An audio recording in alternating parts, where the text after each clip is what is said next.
ഇന്നലത്തെ വീഡിയോ ഒക്കെ കണ്ടെന്ന് പ്രതീക്ഷിക്കുന്നു. കാണാത്തവരാണെങ്കിൽ നമ്മുടെ ശ്രീക വ്ളോഗ്സിൽ കയറി കാണുക. ഷോർട്സും ഇട്ടിട്ടുണ്ട്, വീഡിയോസും ഇട്ടിട്ടുണ്ട്. അപ്പോൾ ഞാനാണെങ്കിൽ ഇടയ്ക്കിടയ്ക്ക് ഇങ്ങനെ നമ്മളിങ്ങനെ വീട്ടിൽ ഇങ്ങനെ ബോറടിക്കുമ്പോൾ നല്ലൊരു എയർ കിട്ടാനും ഒക്കെ ഇങ്ങനെ വരും ടെറസിൻ്റെ മണ്ടയ്ക്ക് ഇടയ്ക്കിടയ്ക്ക്. നല്ല രസം എവിടെ ഇങ്ങനെ നിൽക്കാം. മഴ സമയത്ത് ചൂട് സമയത്തൊക്കെ ആണെങ്കിൽ ഒട്ടും നിൽക്കാൻ പറ്റത്തില്ല, അത്രയ്ക്ക് വെയിലാണ്.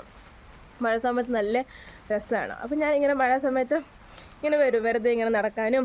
അപ്പോൾ തുണിയൊക്കെ ഉണ്ടെങ്കിൽ അതിൻ്റെ ഒപ്പം അതും കൂടി എടുക്കും. അപ്പോൾ അതിൻ്റെ എന്തെങ്കിലും കുറച്ച് നേരം ആ വ്യൂസൊക്കെ ഇങ്ങനെ വെറുതെ ഇങ്ങനെ നോക്കിക്കൊണ്ട് നിൽക്കും. അതൊക്കെ നോക്കുമ്പോൾ തന്നെ നമുക്ക് എന്തെങ്കിലുമൊക്കെ ഒരു വിഷമങ്ങളൊക്കെ ഉണ്ടെങ്കിൽ അത് മാറിപ്പോകും. പിന്നെ എപ്പോഴും എന്നെ ഇങ്ങനത്തെ ഒരു ബോട്ടിൽ വെള്ളം കൂടെ കാണും. അതിപ്പോൾ എവിടെ പോയാലും വെള്ളം മസ്റ്റാണ്.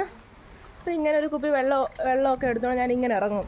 എന്നിട്ട് ഇതൊക്കെ ഇങ്ങനെ ആസ്വദിച്ചിങ്ങനെ കണ്ടിങ്ങനെ കുറച്ച് നേരം മഴയ്ക്ക് ഇങ്ങനെ നനഞ്ഞ്. അപ്പം മഴത്ത് നനഞ്ഞ് താഴോട്ട് പോകുമ്പോൾ അമ്മ വഴക്ക് വരും, അത് വേറെ ഒരു കാര്യം. എന്നാൽ പോലും ഇങ്ങനെ നിൽക്കും കുറച്ച് നേരം. അപ്പോൾ ഇപ്പം അമ്മയ്ക്ക് അറിയത്തില്ല ഇവിടെ മഴയാണെന്ന്. ഇപ്പം മമ്മിക്ക് അറിഞ്ഞിരുന്നെങ്കിൽ ഇപ്പം എന്നെ 10 പ്രാവശ്യം വിളിച്ചു കഴിഞ്ഞേനെ, ഡി വാടി എന്ന് പറഞ്ഞിട്ട്. അപ്പം ഞാൻ അറിയത്തില്ല മമ്മിക്ക്. മമ്മി ഇപ്പോൾ താഴെ ഡ്യൂട്ടിയും കഴിഞ്ഞ് വന്നിട്ട് ഞങ്ങൾ കുക്ക് ചെയ്ത് കഴിഞ്ഞിട്ട് ഞങ്ങൾ ഫുഡ് കഴിച്ചു. കുക്കിംഗ് ചെയ്യാനൊന്നും എടുക്കാൻ പറ്റിയില്ല, അത്യാവശ്യം തിരക്കിലായിരുന്നു. അതുകൊണ്ട് അതൊക്കെ എടുക്കാണ്ടിരുന്നത്. അപ്പോൾ ഞാൻ ഫുഡൊക്കെ കഴിച്ച് കഴിഞ്ഞപ്പോൾ ഞാൻ വിചാരിച്ചൊരു വ്ളോഗ് എടുക്കാമെന്ന്. അങ്ങനെ വ്ളോഗ് എടുക്കാൻ വേണ്ടി വന്നതാണ്.